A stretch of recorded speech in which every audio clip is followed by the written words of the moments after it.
เน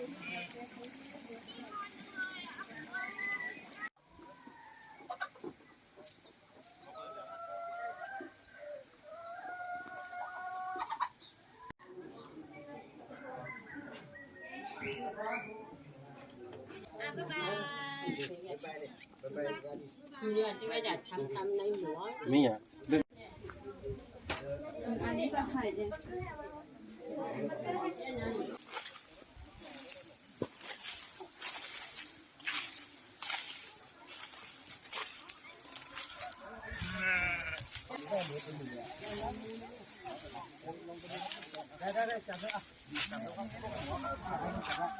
เอไปตามมาที่จุกที่ดูเส้นอยู่นี่ตัวเล็กไม่เรือเอไปที่จุกตรงไหน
ไม่ทำงานได้รวดเร็วล่ะล่าสุดทิ้งงานที่เครื่องนี่อะไรนะทิ้งโทรศัพท์ละ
ป้ามาอันนี้เด้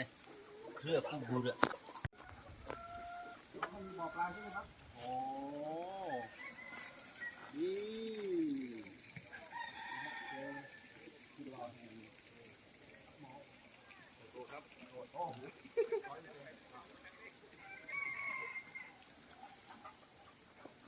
ฮัลโหลครับ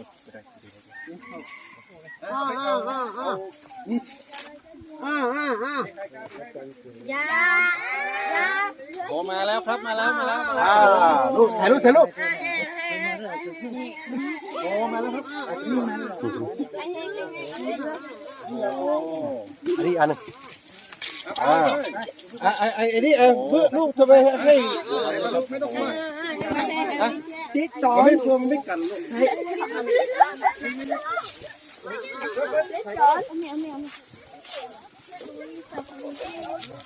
ว่าได้ไหนนี่ค่ะสิละมาคูโดยนะ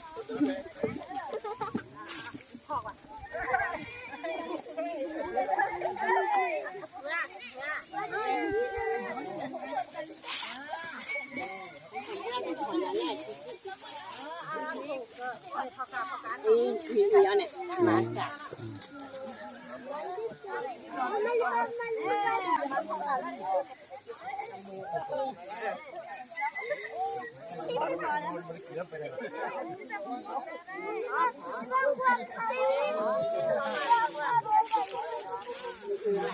那去年一块，一收破一了，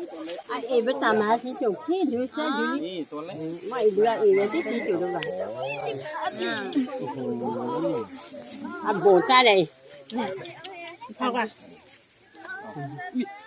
好不啊？ก็เหมือน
ครับ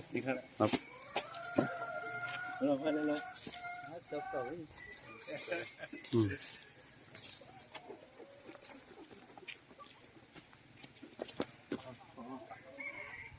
ยา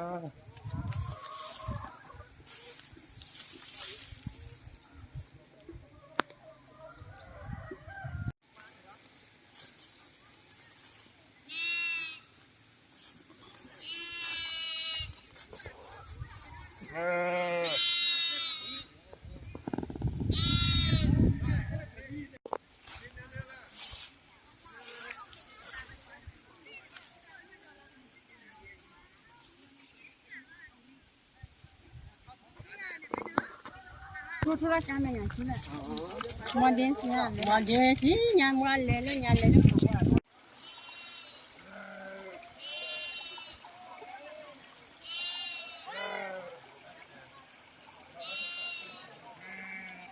อ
เดี๋ยวอยู่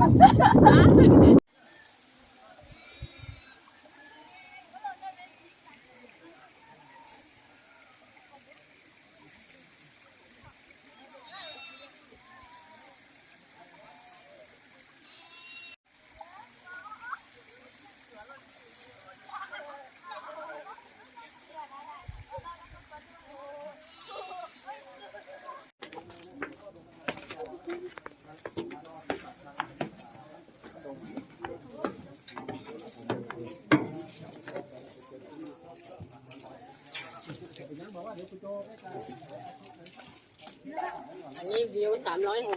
360มีที่เดียวแหละมีห้องนี้นะการปลูกจากเกตดูละเฟอดอยเสร็จแล้วดอยนี่เป็นไร่กาแฟหมดเลย เจอนี่ครับนี่แหละนี่ จ้ะที่สีเขียวๆนี่ค่ะ นี่คือแบบแล้วตา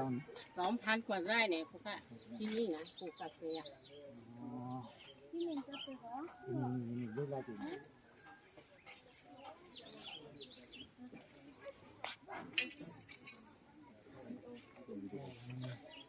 นี่เราตามเคี้ยวมันเย็นแน่นอนสุกกาแฟเนี่ย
ยิ้มหน่อยแฟนถ่ายรูปให้แม่ยิ้มหน่อย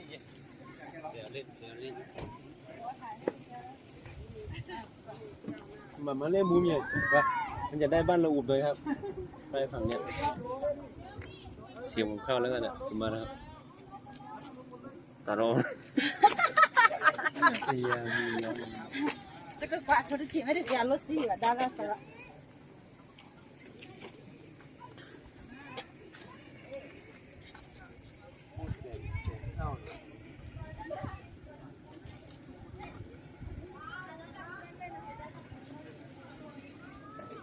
วันเชียร์เปิดโดนมาเห็นนักขันเห็นได้ละก็เล่นนักขันไม่ใช่ไหมได้แล้วจะชิมกี่อาทิตย์ได้กันเนี่